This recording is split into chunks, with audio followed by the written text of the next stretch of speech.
பஞ்சாபில் இருக்கவங்களுக்கு ஒரு கனவு இருக்குது. ஸோ என்னென்னா, நம்ம எப்படியாச்சும் வந்து லண்டன் போயிடணும் அப்படின்ற ஒரு கனவுகளோடு இருக்கிற ஒரு 4 பேர். அந்த 4 பேர் வந்து லண்டன் போனாங்களா இல்லையா, அங்கே ஆன் தி வேல சந்தித்த பிரச்சனைகள் என்னென்ன அப்படிங்கிறது தான் சொல்கிறது இந்த படத்துடைய கதையே. ஸோ படம் வந்து ஆன்லைனில் பார்க்கும்போது ஒரு மாதிரி தெரிஞ்சாலும் பட் படம் எடுத்திருக்க விதம் வேறு விதமாக இருக்குது. ஸோ இதில் வந்து ஃபஸ்ட் ஆஃப் ஃபுல்லாகவே வந்து அவங்களுடைய இந்த முயற்சிகள், அந்த லண்டன் போகிறதுக்கான முயற்சிகள், அதில் வந்து அவங்க சந்திக்கிற விஷயங்கள், விசா ப்ராசஸ், இங்கிலீஷு, ஸோ இந்த மாதிரி விஷயங்கள்லாம் கொண்டு போனது ரொம்ப சூப்பராக இருக்கும். அதுக்கப்புறம் செகண்ட் ஹாஃபில் வந்து நம்ம வந்து லீகலாக போக முடியாது, இல்லீகலாக எப்படி போகிறது அப்படின்னு அவங்க முயற்சி எடுத்து அங்கே போகும்போது அவங்க ஃபேஸ் பண்ணுற பிரச்சனைகள், அதுக்கப்புறம் லண்டன் போய் ரீச் ஆனதுக்கப்புறம் அவங்க ஃபேஸ் பண்ண பிரச்சனைகள்லாம் பார்க்கும்போது நமக்கு ரொம்ப கஷ்டமாக இருக்கும். ஏன்னா நம்ம நினைக்கிறோம் ஃபாரினில் இருக்காங்கன்னு சொல்லிட்டு ஃபாரினில் வந்து எவ்வளோ கஷ்டப்படுறாங்க.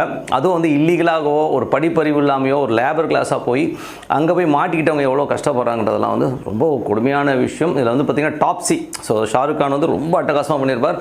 அவர் வந்து ஒரு இராணுவ வீரர்